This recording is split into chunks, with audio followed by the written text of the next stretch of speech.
नमस्कार दोस्तों। एक समय की बात है, भगवान शिव और माता पार्वती पृथ्वी पर भ्रमण करने के लिए निकले।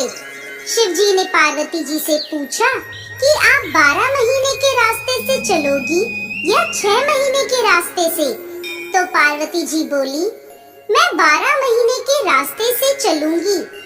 तब शिव जी ने पार्वती जी से कहा कि संसार के लोगों के दुखों को देखकर आप कोई भी हट नहीं करोगी। पार्वती जी मान गईं। अब शिव जी पार्वती जी को लेकर चलते हैं तो रास्ते में देखते हैं एक घोड़ी कष्टा रही थी। उसके बच्चा होने वाला था और वो दर्द में थी। तो उसकी पीड़ा देखकर पार्वती जी ने पूछा, ये घोड़ी क्यों कष्टा रही है? तो शिव जी कहते हैं कि ये माँ बनने वाली है। तब पार्वती जी बोली कि माँ बनने में इतना कष्ट है तो आप मेरे तो गांठ लगा दो। शिव जी कहते हैं, अभी आगे चलो। तभी रास्ते में एक राजा का राज्य आता है। वहाँ दूर दूर तक शांति और उदासी फैली होती है। वो उदासी देखकर पार्वती जी पूछती हैं कि यहाँ सब उदास और शांत क्यों हैं?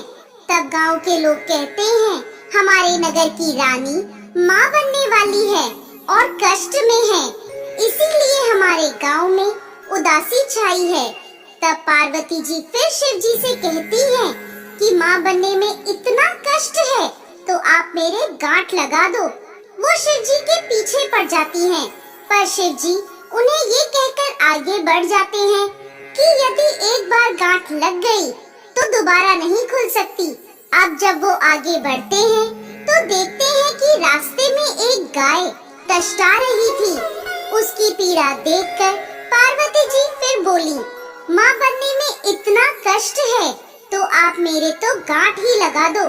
पार्वती जी हट करने लगी तो शिव जी ने पार्वती जी के गांठ लगा दी। अब वो दोनों आगे बढ़े। इस प्रकार चलते चलते वो दोनों पार्वती जी के पीहर पहुँचते हैं। वहाँ सब उनकी खूब आवभगत करते हैं, खूब पकवान बनाए जाते हैं। पर शिव जी जो भी खाना बना होता है वो सब खाना खा जाते हैं। अब पार्वती जी क्या खाएं? तो वे बथुए की साग खाकर पानी पी लेती हैं। दोपहर में जब वो दोनों विश्राम करते हैं तो शिव जी पार्वती जी से पूछते हैं कि आपने क्या खाया? तो पार्वती जी कहती हैं, जो आपने खाया वही मैंने खाया। पार्वती जी के सोने पर शिव जी उनके पेट की नाभि की ढकनी खोलकर देखते हैं कि पार्वती जी ने क्या खाया। तो उनके पेट में बथुए का साग और पानी दिखता है। पार्वती जी के जागने के बाद शिव जी उनसे कहते हैं, आपने हमसे झूठ बोला था, आपने तो बथुआ और पानी पिया है। तब पार्वती जी उनसे हठ करती हैं कि आज के बाद कोई भी किसी भी महिला की ढकनी खोलकर नहीं देखेगा।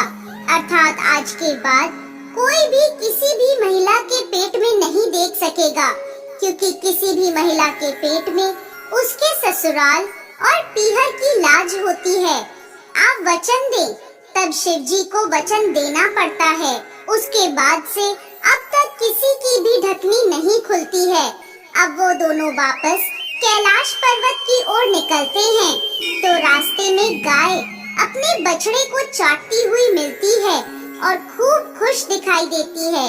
ये देखकर पार्वती जी शिव जी से अपनी गांठ खोलने को कहती हैं।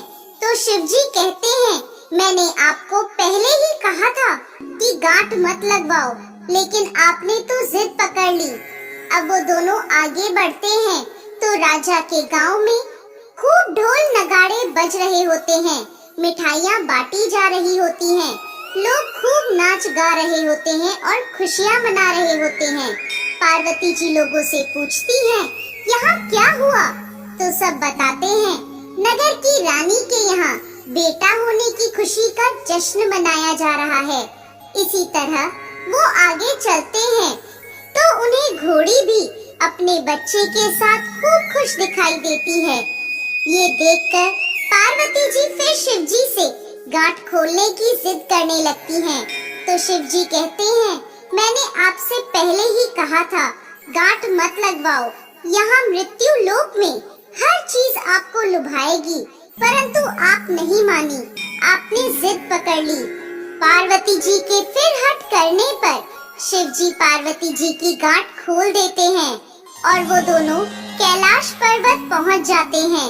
हे भगवान शंकर, जैसे पहले माता पार्वती के गांठ लगाई, किसी पर भी गांठ मत लगाना, और जैसे बाद में पार्वती जी की गांठ खुली, वैसे इस कहानी को कहते, सुनते और हुंकार भरते सभी को अमर सुहाग देना।